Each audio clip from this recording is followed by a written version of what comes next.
6:45. This is the Sri Lanka Broadcasting Corporation. The news edited by Lal Malavarachi and read by Lavani Vijayatunga. First, we take a look at the headlines. The proposed electricity amendment bill will be presented to the House in January. Power supply in the island restored. The Parliament is to approve the value-added tax amendment bill today. The government says the aviation sector has marked a notable progress. President Wickremesinghe disclosed plans to transform the dilapidated Diagama Sports Ground into a dedicated sports campus. Importers are in quandary to meet the local requirement of beguiniant, with India extending the ban on exports. In news overseas, the UN says half of Gaza's population is starving. And in sports news, Sri Lanka wins 2 gold medals at Thai Bodybuilding Championship. Those are the headlines, and now let's move on to the details of the local news. Minister of Power and Energy Kanchana Wijayasekara says that the proposed electricity amendment bill will be presented to the House in January. He also refuted claims by the opposition political parties in and out of the parliament that there is a sinister move to implement the electricity amendment bill without giving the public an opportunity to raise objections. He said this in response to allegations by opposition MPs, including Dayasri Jayasekara, who claimed that the bill will be presented on the 12th of December and then it will be implemented automatically, as there will be no time for the public to file petitions. The minister told the parliament that he will present the bill in January. Therefore, there will be time for anyone to file petitions. The committee appointed to prepare the bill held a meeting to get the opinion of the MPs. The power supply in the country has been restored, the Ceylon Electricity Board reported. Media spokesman of the board, Engineer Noel Priyanth, said the power supply in and around the Colombo area, Colombo National Hospital, urban areas, suburban areas were restored last night. Major power outages were reported across the island due to a breakdown in the transmission line from Kothmale to Biagama. The Parliament is scheduled to meet today to debate the second reading of the Value-Added Tax Amendment Bill and the Finance Bill, the Communications Department of Parliament said. This debate is scheduled to be held from 9:30 a.m. to 4:30 p.m. as decided by the Committee on the Parliamentary Business. Cabinet approval was granted earlier to increase the value-added tax to 18% from the current 15% with effect from 1st January 2024. Minister of Ports, Shipping and Aviation, Nimal Siripala de Silva says the aviation sector in Sri Lanka has marked a notable progress. He attributed this growth to President's effective programs fostering political and economic stability.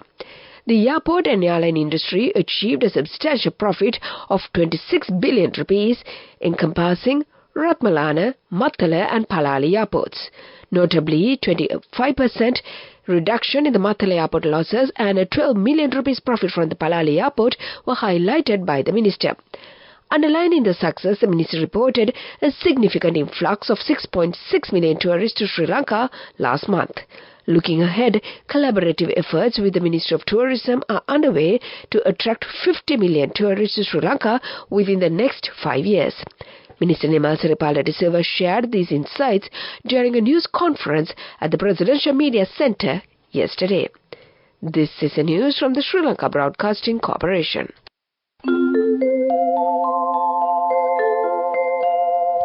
A comprehensive banking services package with a branded checkbook as well as debit and credit card exclusively for you.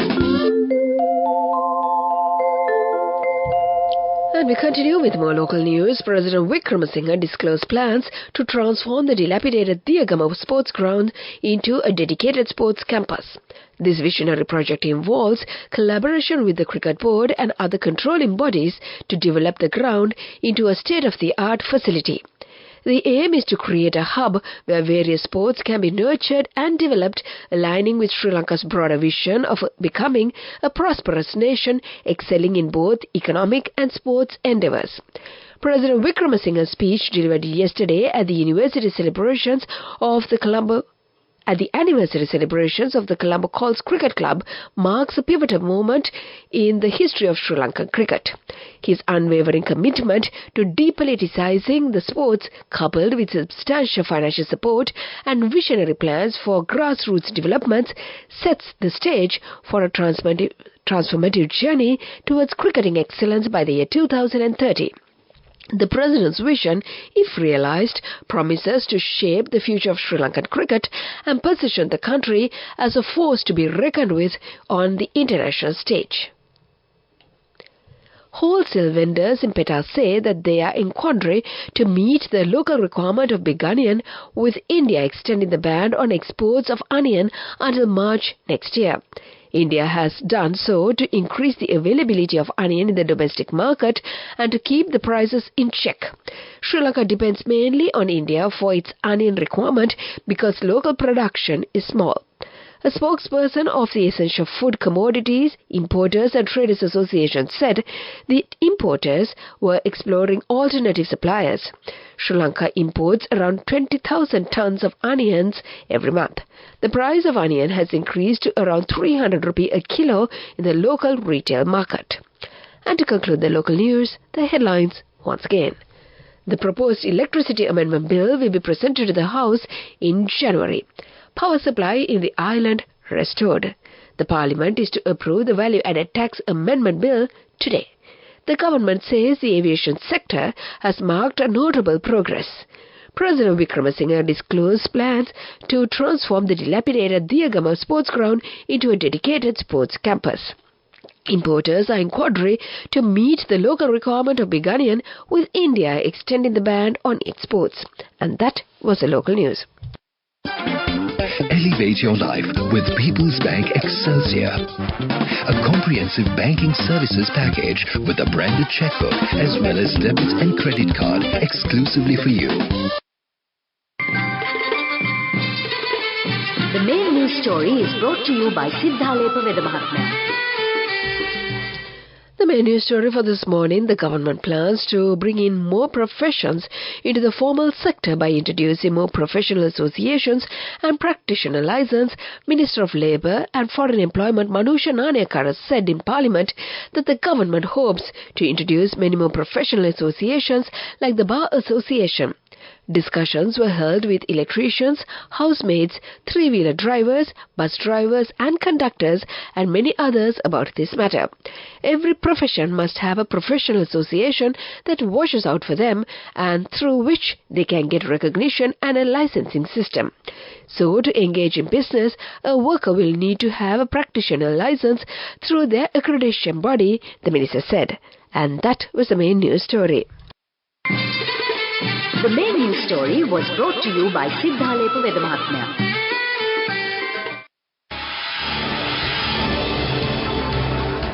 This is Watchlight.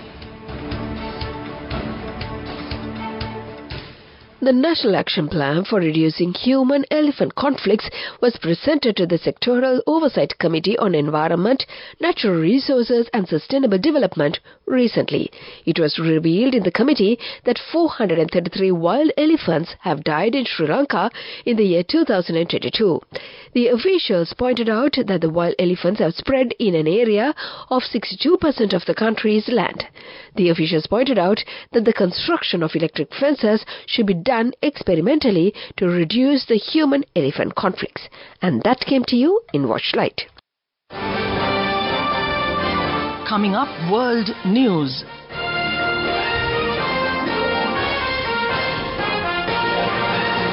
Headlines of the world news: the UN says half of Gaza's population is starving. The Philippines accuses China of shooting water cannon at its boats. Turkey issues arrest warrant for Somali president's son over fatal traffic crash. Those are the headlines, and now let's move on to the details of the world news. A senior UN aid official has warned that half of Gaza's population is starving as fighting there continues. Carl Sko, deputy director of the UN World Food Programme, said only a fraction of supplies needed have been able to enter the Gaza Strip, and 9 out of 10 people cannot eat every day. Conditions in Gaza have made deliveries almost impossible, Mr. Skull said. Israel says it must continue airstrikes on Gaza to eliminate Hamas and bring Israeli hostages home. The Philippines has accused China of using water cannons to obstruct 3 of its vessels in the latest territorial dispute between the two countries in the South China Sea. Video footage shows Chinese ships firing powerful blasts of water towards the Philippine government vessels. The Philippines called China's actions illegal and aggressive. The South China Sea is at the center of a territorial dispute between China, the Philippines, and other countries. Turkey has issued an international arrest warrant for the son of Somalia's president after he allegedly ran over a motorcycle courier who later died. A police report said Mohammed Hassan Sheikh Mohammed collided with the courier in broad daylight in Istanbul. The police say he was driving a car which reportedly belonged to the Somali consulate there. Turkey imposed a travel ban on Mr. Mohammed, but the officials believe he has already fled the country. And that was the world news. Development news. The Bogambara prison will be converted to an international 5-star hotel company. State Minister for Investments Promotion, Dilum Amalguma, says that a local investor has come forward to start this venture. This will be built by Melva Group, who already built and opened Yala Hilton recently. The minister said that the historic value of Bogambara prison would be maintained. The 3-storied Bogambara prison in Kandy was the second largest prison in the country and was built by British rulers and is the longest building in Asia built on a single foundation. After operating for 138 years, the prison was closed in the year 2014. And that was the development news. Moving on with sports news. Sri Lankan bodybuilder Dilip Venkateswaran, who participated in the 8th Bodybuilding and Body Modelling Championship held in Thailand, returned to the island with 2 gold medals and 1 silver medal last week.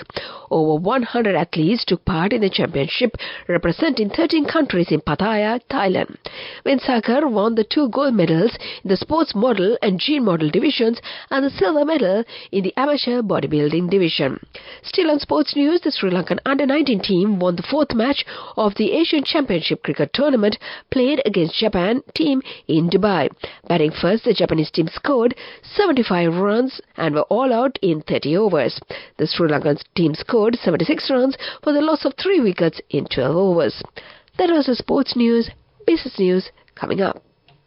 Go ekak thiyana youth eකට life එකේ change එකට නියමෙට set වෙන්න as වහගෙන දැකපු වීන හැබැයි කරන්න youth එකට නියමෙට set වෙන්න friendship එක මෙන්න. The all-new NSB Ithru Mithru account, NSB IM, a plan for your dream. Business News, sponsored by National Savings Bank, the safest place for your money. The Bora Business Expo, which started at the BMICH on Friday, has attracted over 1,000 guests. The event is happening in partnership with the Home and New Lifestyle Exhibition organized by Akin Spence Exhibitions and Conventions. Over 50 vendors, spanning from startups to home-based ventures to well-established businesses, united in the entrepreneurial spirit. The exhibition will end today. That was the business news. Economic news follows. Business News, sponsored by National Savings Bank, the safest place for your money. Go ekak thiyana youth එකට life එකේ change එකට නියමෙට set වෙන්න as වහගෙන දැකපු වීන හැබැයි කරන්න youth එකට නියමෙට set වෙන්න friendship එක මෙන්න. The all-new NSB Ithru Mithru account, NSB IM, a plan for your dream. And now in economic news. Sri Lanka's remittances coming through official channels went up to $537.3 million in November 2023, up 40% from $384.4 million in the same month an year earlier due to improved exchange rate after better monetary policy. The official remittances rose on a month-on-month basis for the first time in 5 months after falling 4 months in a row. In the first 11 months of this year, Sri Lanka received $5.4 billion from official channels, up 63% from $3.3 billion in the same period in the year 2022. That was the economic news and the weather report to conclude.